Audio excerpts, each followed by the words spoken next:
Pourquoi Issa Chiroma Bakary tourne le dos à Paul Biya? Season Media vous dit tout. L'ex-ministre camerounais de l'Emploi et de la Formation professionnelle a posé sa démission ce mardi 24 juin.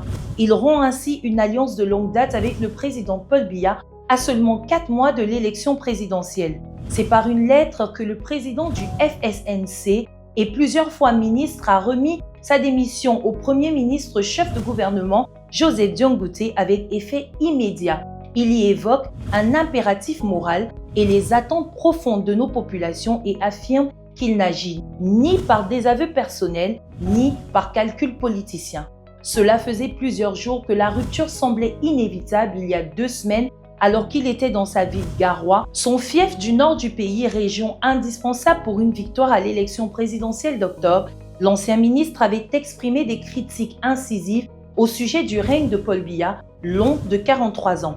Pour lui, il serait impensable d'appeler à voter pour celui qui serait responsable des malheurs des populations de la région du Nord.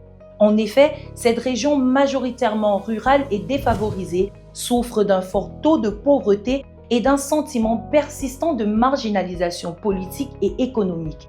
La population de la région se sent abandonnée et pas assez représentée dans les décisions prises par le pouvoir. C'est ce 25 juin en soirée qu'il brise le silence. Camerounaises, Camerounais, je le dis avec gravité, le moment est venu pour le régime en place de se retirer avec dignité. L'alternance n'est pas une menace, c'est le souffle de la République. Oui, je serai candidat à l'élection présidentielle 2025. Annonce l'homme politique dans une lettre adressée à la nation camerounaise datée du même jour.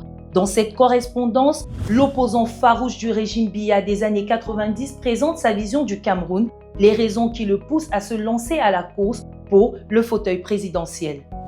Je rêve d'un Cameroun qui s'affirme avec force sur la scène internationale. D'un Cameroun qui protège les siens, qui rassemble au lieu de diviser, qui respecte au lieu de dominer. Je serai candidat pour remettre la République debout, pour redonner confiance à ceux qui n'y croient plus, pour porter la voix de ceux que l'on n'entend jamais. Issa Chiroma Bakary vient de servir sa vision en 16 points essentiels. Il promet de remettre le pouvoir au peuple dans une dynamique de changement, d'en finir avec le vieux système pour donner du sens à la démocratie. L'ancien membre du gouvernement lance un appel à l'unité nationale, compte restaurer la justice, rétablir l'égalité, bâtir un État fort face aux menaces que le pays traverse. Des promesses, le candidat déclarait les faits aux jeunes, aux familles, aux femmes, aux travailleurs, aux agriculteurs et aux Camerounais de la diaspora. Comme organisation politique de l'État, Issa Chiroma Bakary oriente le peuple vers un retour au fédéralisme. Sur le plan économique, il compte réveiller la force économique du pays et imposer son leadership régional. Tu peux retrouver cet article en intégralité sur les plateformes de Season Media. Dis-nous en commentaire ce que tu penses de cette actualité et abonne-toi pour plus de contenu avec Season Media. À très bientôt.